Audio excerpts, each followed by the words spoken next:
Next this evening, more personal accounts from those on board the Italian cruise ship have emerged today as Britons on board the Costa Concordia returned home. Ian and Janice Donoff from North London, who were on their honeymoon, were among some of the last of the 4,000 or so passengers to be rescued as the ship went down. And as you can see, they're here with us now. Thank you so much for coming in. It can't be easy for you to talk about something so soon after it happened, so we do appreciate it. This was, you know, your honeymoon, the happiest time of your life. Can I ask you, at what point did you know that something was wrong? I think it was 9:45 when we were watching a magic act, and the magician seemed to leave the stage after a bump on a scrape, and some lights went out in the auditorium and the mixing desk and all these different other lights that they use. And I thought that wasn't part of the magic act, his disappearance. People in the lower level of this auditorium then rapidly left the auditorium, so it was a much lower level than we were up in the gods, up high. And this happened at night, didn't it? So yes. That makes it even more scary. So once it was clear that something was clearly wrong, what was going on around you? But we weren't panicky at that stage. We were quite calm. Big ships liners don't go down.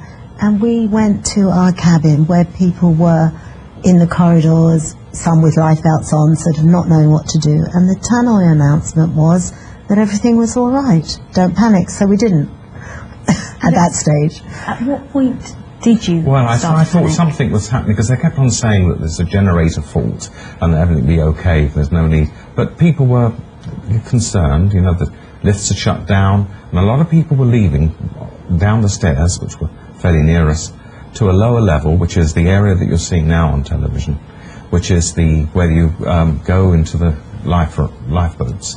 And I said, let's go down there.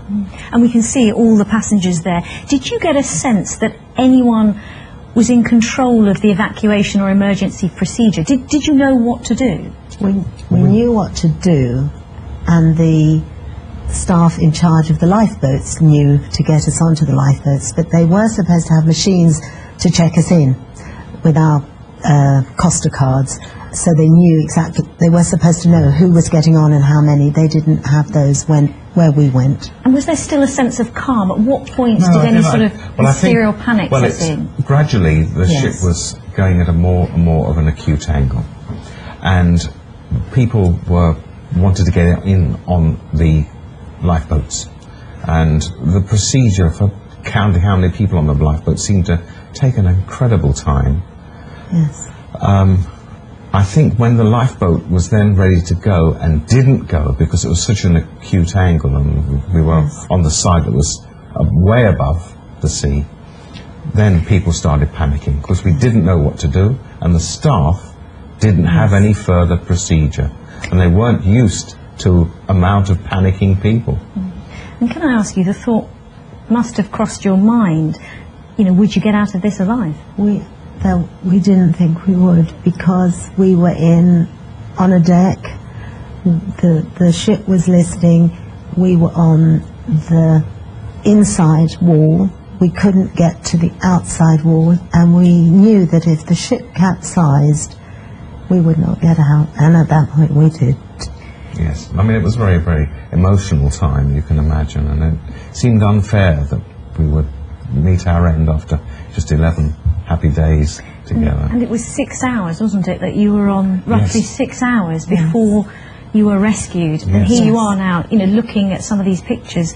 What goes through your mind? A miracle that so many people survived. Absolutely. Because without any improvisation of an electrician's ladder to get up out onto the exterior of the boat, and the fact that the local sort of Coast Guard, as it were, put a rope ladder up. It was brilliant, but going down gingerly 5 stories on the exterior of the boat into a bobbing little life raft is also daunting. It was very incredible and a miracle, and we really, really do appreciate you coming in to tell your story today. It can't have been easy, and we wish you both very well. Ian and Janice Donoff, thank you so much. Thank you. Thank you.